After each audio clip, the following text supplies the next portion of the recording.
Para una mejor comprensión, se estará desarrollando cada uno de los temas por separados.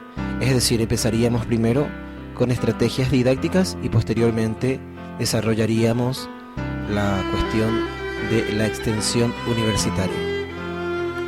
Bueno, comenzamos con estrategias didácticas.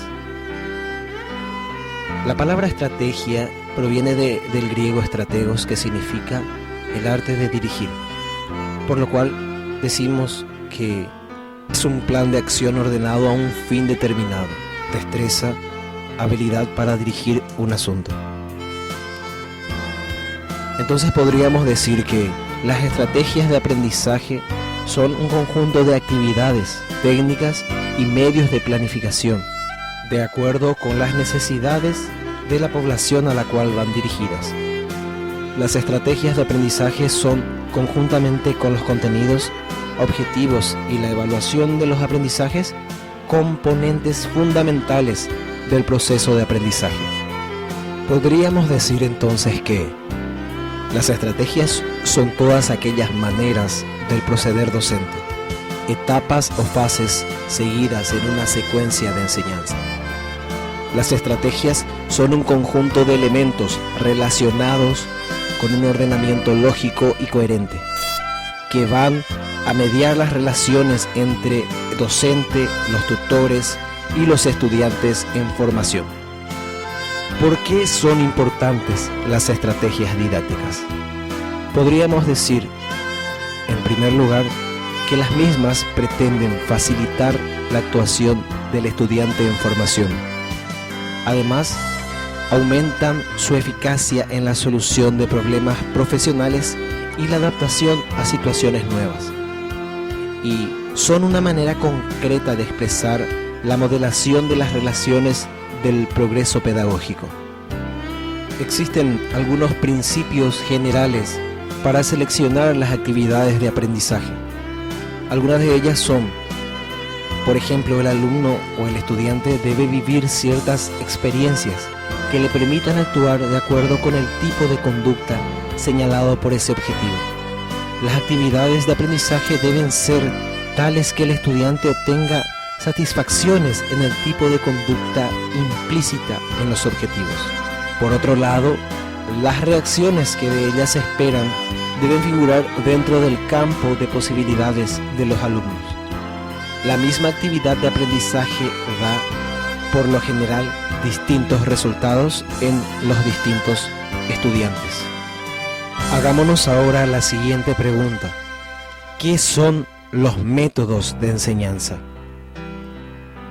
El aprendizaje se produce constantemente, pero generalmente no se produce de manera explícita, por lo que su aprovechamiento es bastante menor que cuando se establecen métodos y procedimientos que permitan sistematizar todo el proceso formativo, desde la identificación de las necesidades de aprendizaje individual u organizacional, hasta la evaluación del desarrollo y los resultados de la actividad.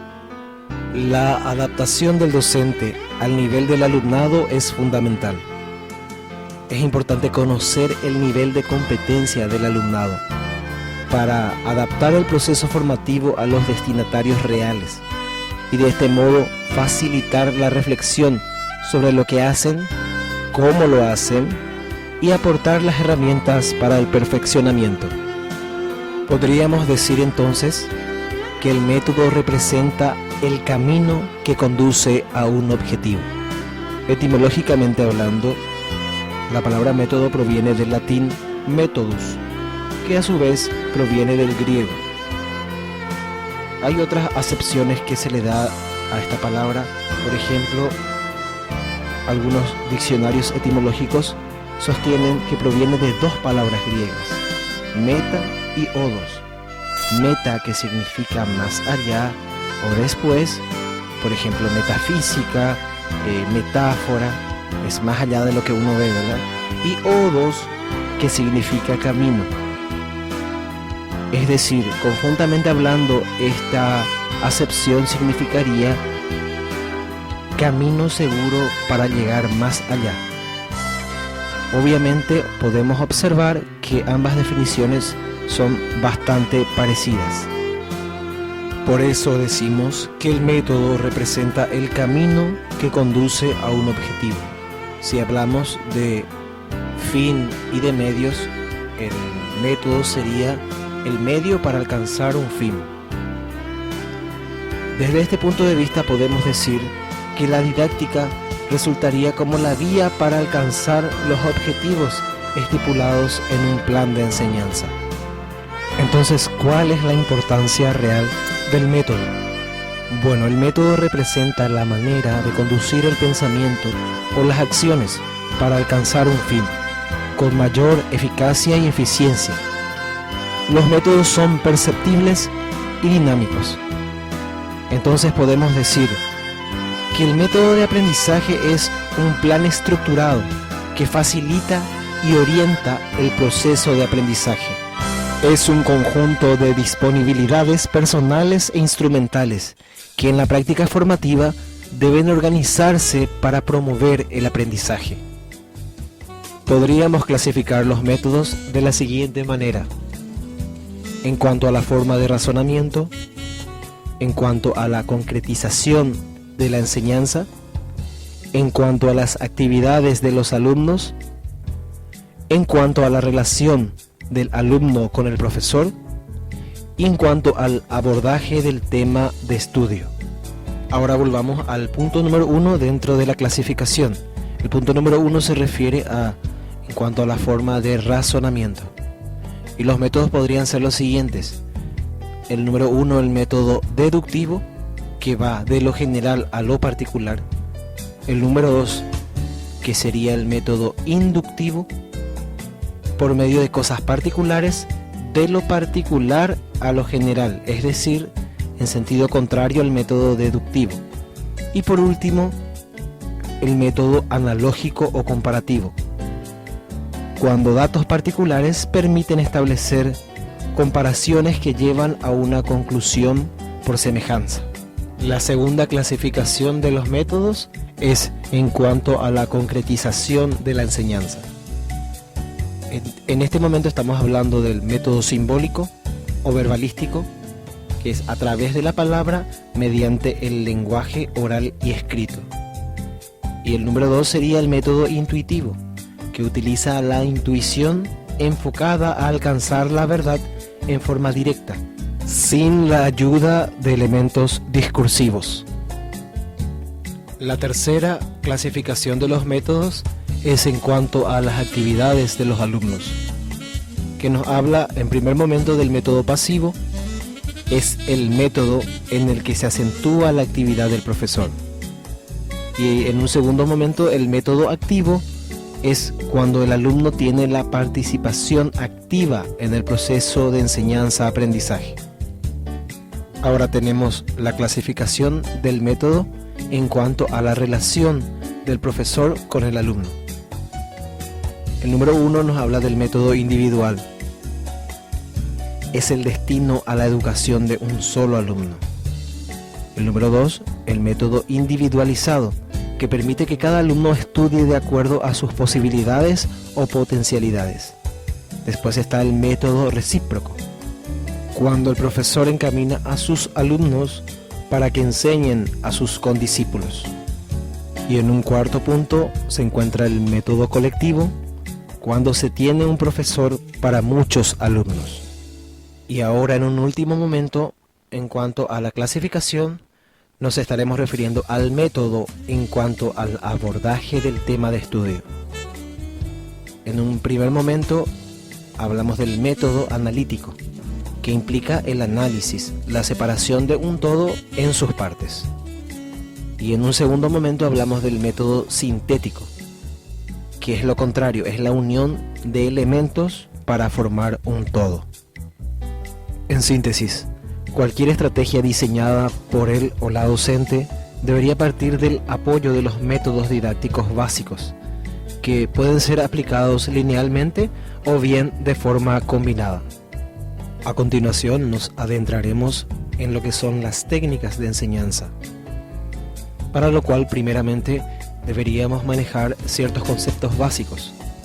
Por ejemplo, el tema de diferenciar método de técnica. El método normalmente es un camino para llegar a un determinado lugar. Didácticamente es camino para lograr objetivos establecidos en la planificación.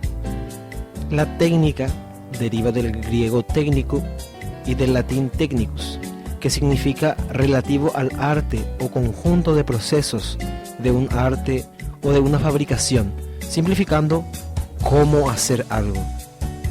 En conclusión, método indica el camino y técnica cómo efectuarlo. Continuando con definiciones varias, nos referimos a técnicas y métodos tradicionales cuando éstas exigen una actitud pasiva del alumno. Las técnicas y métodos nuevos consideran el desarrollo natural del alumno y la necesidad de un aprendizaje activo, participativo y de descubrimientos. Dinámica significa fuerza, energía, acción, medios para lograr el dinamismo. Y dinámica de grupo se ocupa del estudio de la conducta de los grupos como un todo y de las variaciones de conducta de forma individual de cada uno de sus miembros. Algunos aspectos fundamentales a considerar en la aplicación de un método o una técnica de aprendizaje son: tener en cuenta los problemas o dificultades, la libertad, la actividad, la realización, la participación, comprensión e interés, organización mental, saber lo que se quiere, dar el máximo de sí, acción individualizada, acción en grupo, realidad del alumno. La selección de métodos y técnicas de enseñanza está orientada por los principios del aprendizaje y deben tener en cuenta varios factores. Es decir, para saber qué métodos y técnicas utilizar, debo tener en cuenta todos estos factores, por ejemplo, tipo de alumno, los objetivos, el tema y clase de aprendizaje, experiencia didáctica del orientador, condiciones físicas y tiempo disponibles. Estos son solamente algunos de los factores a tener en cuenta para saber qué métodos y técnicas de enseñanza seleccionar. Una pregunta bastante interesante es: ¿cómo aplicar las técnicas de enseñanza? Punto 1 nos recomienda conocer bien la técnica que se va a aplicar. Número 2, comience definiendo la técnica. 3, presente los objetivos y los resultados esperados. 4, enumere las etapas de la aplicación de la técnica. 5, establezca los roles de los participantes de los grupos. 6, presente, exponga y o distribuya el material que se utilizará. 7, divida los grupos según las orientaciones de la técnica. 8, explique el tipo de trabajo que realizarán los grupos. 9, finalmente solicite que formen los grupos de trabajo. Y por último 10, acompañe los trabajos de los grupos, orientando y dirigiendo las discusiones. Otra pregunta interesante es: ¿cuándo utilizarlos? Uno puede utilizarlos cuando desee, por ejemplo, ejecutar una tarea específica, profundizar determinado tema, resolver casos y problemas, realizar lectura y análisis de textos, lograr mayor participación e interés de los alumnos. Seguidamente se presentará la descripción de algunas técnicas de enseñanza. La técnica del interrogante consiste en que el alumno debe responder a las preguntas realizadas por el profesor sobre determinado tema. Se considera como uno de los mejores instrumentos de la didáctica como elemento auxiliar para la acción de educar. La técnica de la discusión es la discusión sobre un tema entre los alumnos a ser dirigida por el profesor. Se intercambian conceptos, conocimientos e informaciones. Requiere una preparación anticipada del alumno y después de la discusión se aceptarán las conclusiones adoptadas por la mayoría.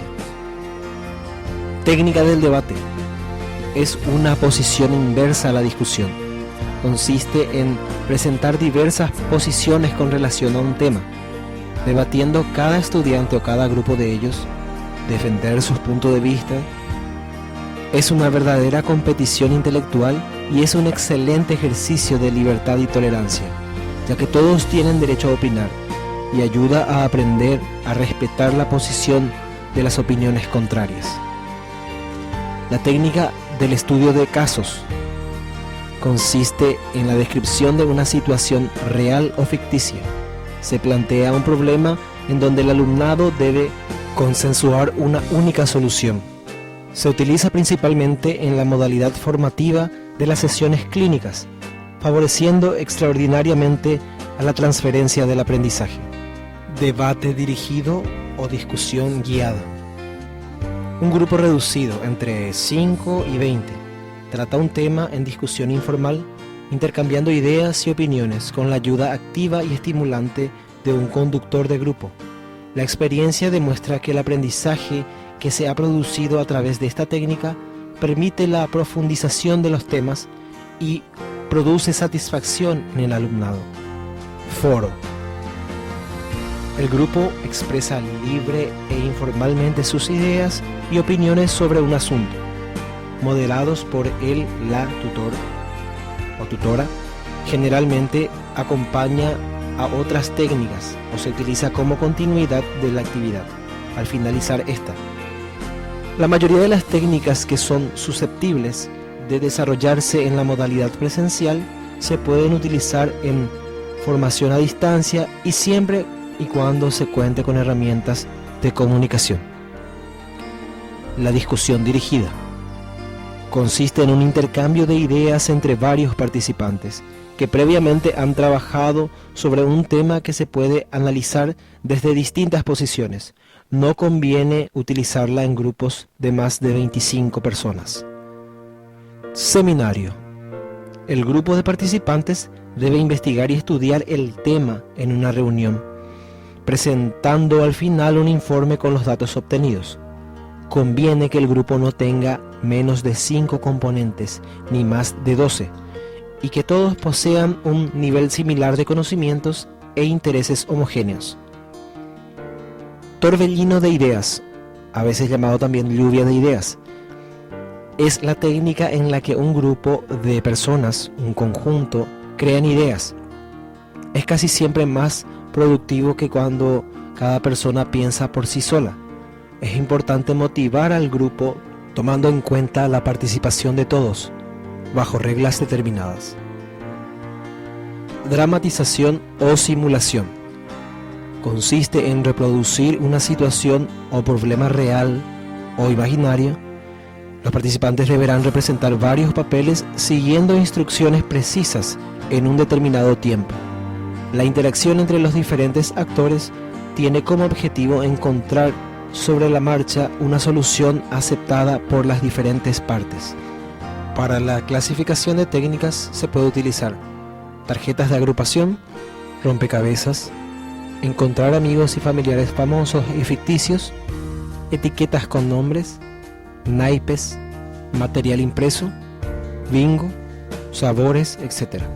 Es importante destacar que cada técnica solo tendrá éxito si es utilizada con entusiasmo y espontaneidad. Seguidamente se desarrollarán las actividades educativas. Como concepto, tenemos que es una forma o un medio de enseñanza, donde el protagonismo de los agentes educativos lo llevan los alumnos y los profesores. Y reside su importancia en el hecho de la experiencia del aprendizaje. En cuanto a tipología, podemos decir capacidad de observar, capacidad de analizar, capacidad de teorizar, capacidad de sintetizar, capacidad de aplicar y transferir lo aprendido. Los criterios a tener en cuenta para la elección de actividades pueden ser las siguientes: los útiles, función específica, apropiadas, variadas y comprometedoras, no solo un objetivo, promover el aprendizaje activo, permitir la toma de decisiones, debe partir del conocimiento anterior del alumno, debe partir del entorno del alumno, debe permitir la manipulación, debe incorporar manejo de materiales, permitir la participación de los alumnos en la selección de actividades. Mencionamos también algunas actividades extraescolares cuyos objetivos podrían ser la ampliación, profundización y adaptación, experimentación, personalización.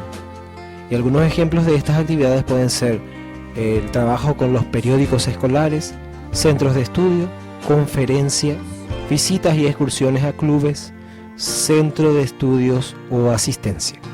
De esta manera concluimos la primera parte de la exposición. Estamos profundamente agradecidos por su valiosa atención.